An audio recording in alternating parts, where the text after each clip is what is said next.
here today for the much anticipated exclusive interview with the American economy himself. Thank you so much for talking with us today. My pleasure, Katie.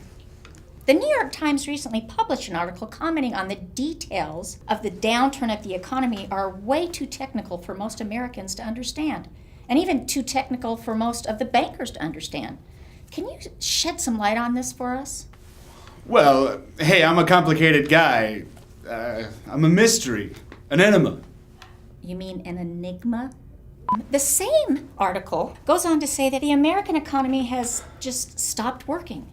And though you were once a global powerhouse, most global economists feel that you're a has-been. What do you say to that? What do you mean? I'm at the top of my game. Bring it on, global economists. They haven't even begun to see what I'm capable of. Even my moves have moves. Sorry. Whew. Is it getting hot in here? People are talking about the Chinese economy and comparing the two of you. It seems like with all the imports we have from China, you think, is everything made in China? Look, I know a lot of people are talking about the success of the Chinese economy, but look, all I have to say is, at least we didn't have to pull our kids out of daycare so they can compete in the Olympics. Am I right? How have the rising gas prices been affecting you? And do you see any kind of relief soon? Tell me about it. My girlfriend recently had a birthday and she wanted me to take her out someplace expensive, so I took her to the gas station.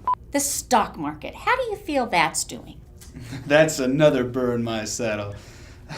Stocks are so cheap right now and so low that they should be calling Wall Street Walmart Street. Am I right?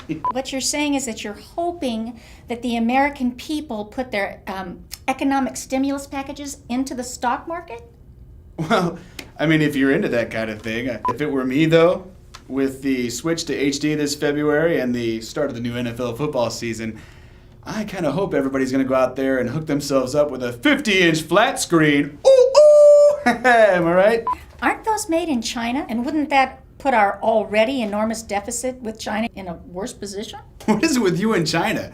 All right, I'll admit, the opening ceremonies were very cool. 2008 men dressed up in identical outfits with Christmas lights on their heads. I just want to say this. It was a little creepy. All right? It's out there. Now, creepy.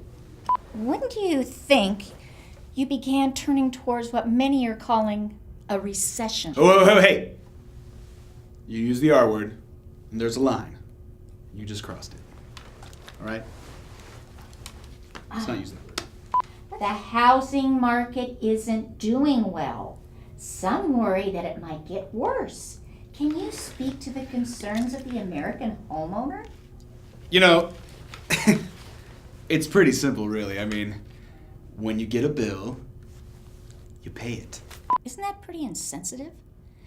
I mean, with the rate of inflation and paychecks not keeping up, plus the unemployment rate has gone up, and with all the massive layoffs in the manufacturing section, isn't that your area? You know, I think a lot of people like to blame our current administration for this, and this is just my opinion, of course, but I really feel like I missed the boat when I wasn't allowed to join the European Union because of the powers that be. You know that could never conceivably happen, right? You gotta admit, though, if we were invited, that would have been a killer party. Am I right? High five. We won our independence from Great Britain a long time ago. Well, maybe we should reevaluate that. Maybe, we should start thinking about writing one of those letters, like, so sorry for the revolution thing, maybe send some flowers. Can we just stop the tape? Yeah, baby! Okay, I think we're done here. Thank you, Mr. Bond. James Bond. Okay, forget it.